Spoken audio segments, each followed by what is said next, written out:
The U.S. government printing office has been producing the documents of our democracy since 1861.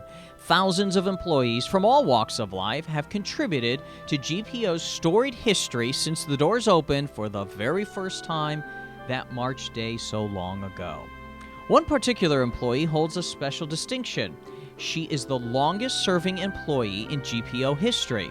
Virginia Saunders has been keeping America informed for more than 6 decades.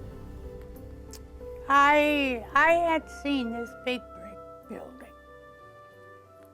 I've been by here on a streetcar, and I thought, gee, I wonder what they do in that. I never knew.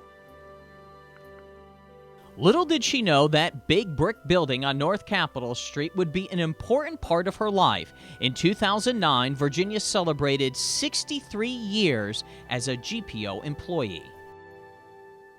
Many times through my life, I can't say I've had an easy life, but I might say it's been a shelter in the time of storm. I never thought I would thank the good Lord for work.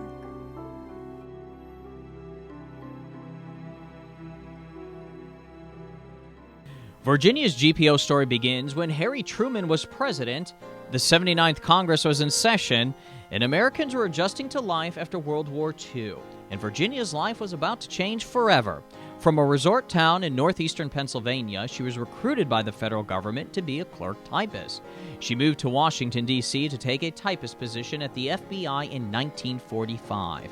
She had to return home to take care of her sick mother, but after a few months, Virginia returned to Washington to resume her government career.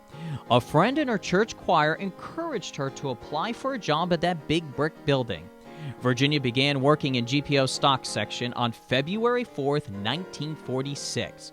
She kept records of the publications GPO sold, and there were some interesting bestsellers. Publications that had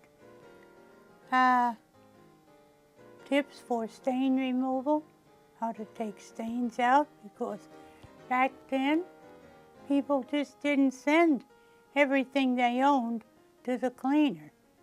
They couldn't afford the dry cleaning. GPO's social recreation activities were a big hit with employees during that era. Virginia remembers rooting on GPO sports teams. She bowled a strike or two in GPO's bowling alley and remembers fondly of Harding Hall transforming into a dance floor or movie theater. Because they could bring the family for entertainment, and it was like a family night out. For the majority of her GPO career, Virginia was assigned to congressional work. In 1969, she was put in charge of the congressional serial set, which is literally the heritage of our nation. She assembles individual congressional reports and documents into volumes, assigns serial set numbers, generates the title page and table of contents.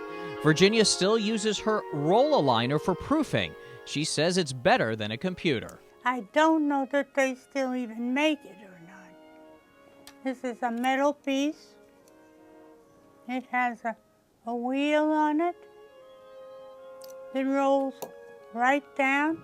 It's like a line gauge, almost. Virginia has received many awards for her work on the serial set, but the biggest came in 1989 when she saved the American taxpayer more than $600,000 after noticing the House and Senate created an identical appendix to the Iran-Contra reports. She suggested the documents be bounded only once for the serial set. Virginia has seen many changes at GPO since 1946, but for her, she believes the biggest impact on employees was when air conditioning was installed in the early 1960s. They were allowed to wear sunback dresses because it was so hot. It was unbearable. And then finally they put in the air conditioning. It was a godsend, believe me. During her GPO career, Virginia has served under half of the public printers in the agency's history. Her enthusiasm is contagious. She's been here for 63 years and has served 13 of the 25 public printers. I think she's an excellent role model for all employees here.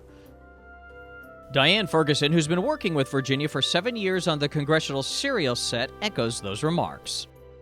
Virginia is an icon to GPO. I mean, there to me is no one other like her that taught me personally how to do this work. I appreciate it very much. I'm glad that I was chosen for the position to work with her.